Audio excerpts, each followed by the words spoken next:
You know those old family photos we all have tucked away somewhere? Those moments that seem so simple, so frozen in time. But what if they're not telling the whole story? Well, today we're going to look closer, I mean really close, at one single photograph through the eyes of the amazing poet Natasha Trethewey. We're going to uncover the powerful, hidden truth that's lying just beneath the surface.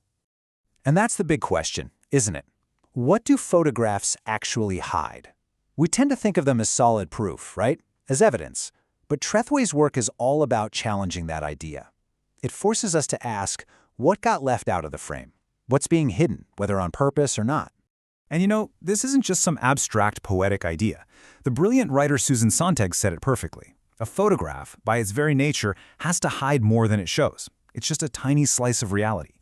Trethewey really grapples with this. She sees photographs as these failing artifacts, things that are broken and need a different kind of language, poetry, to tell the full story.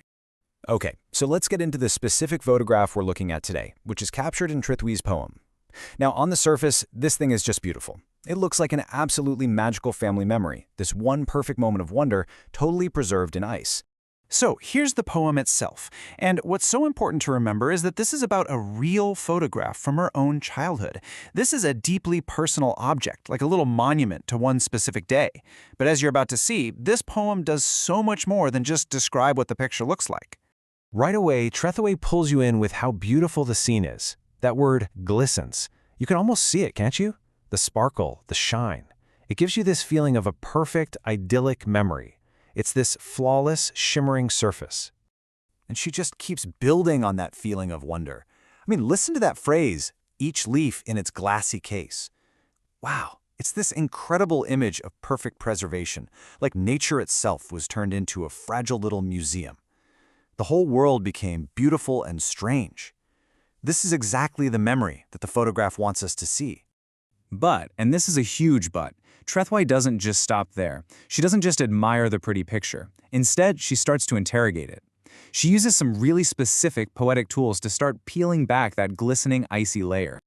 All right, for all you A-level students, this is a super important term, ekphrasis. Now, usually it just means writing about a piece of art, but in Trethewey's hands, it becomes an investigative tool. It's like she's putting the photograph on the witness stand. She's not just describing it, she's cross-examining it, trying to make it confess what it's hiding. And the interrogation starts right here with a question. This technique, using rhetorical questions, or what we can call interrogative syntax, is a huge signal that the poem is shifting gears. She's not just taking the beauty at face value, she's questioning it. Why isn't it totally perfect? Why is there a rough edge? This is the very first crack in the photo's perfect facade. So let's see where this all leads. This is where we get to the poem's climax. After questioning what she sees on the surface, the poet literally flips the photograph over. She's looking for more clues, for more evidence. And what does she find? Something totally normal. Just a simple list of names, the date, the event. It's just a caption, really, meant to lock the memory down, in fact. But as we're about to find out, facts don't always tell the truth. And here it is, the gut punch. The list on the back tells us about the event, sure, but it says nothing of what's inside. And with that one shocking, terrible image, the stepfather's fist, the entire idyllic scene is completely shattered. That beautiful, glassy ice storm is revealed for what it is, a fragile shell hiding the trauma of domestic violence. The photograph didn't just miss this detail, it actively covered it up. Now, this reveal is so much more than just a shocking twist in a poem. It's a huge statement about what art can do and about the nature of memory itself, especially for people whose histories have been silenced or just plain ignored. This is the big idea, the main takeaway. The photograph, that static little object, it fails. It just can't tell the whole story. So the poem has to step in. It becomes what critics call a corrective instrument, a tool that's used to fix the historical record, to speak the truths that things like photographs leave out.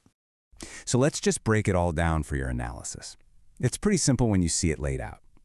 Trethewey's use of ekphrasis, it's not just for description. It's there to critique how unreliable that photo really is.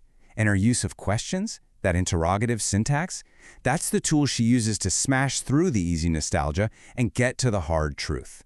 See? They're not just fancy literary terms. They are tools for uncovering history and healing. And all of this leaves us with one final thought to chew on. Trethewey's poem is this incredibly powerful reminder that every picture, every document, has a story that it isn't telling. It challenges us, all of us, to look at our own family albums, our own memories, and just ask, what was left out of the frame? What are the silences? And who has the power to finally give them a voice?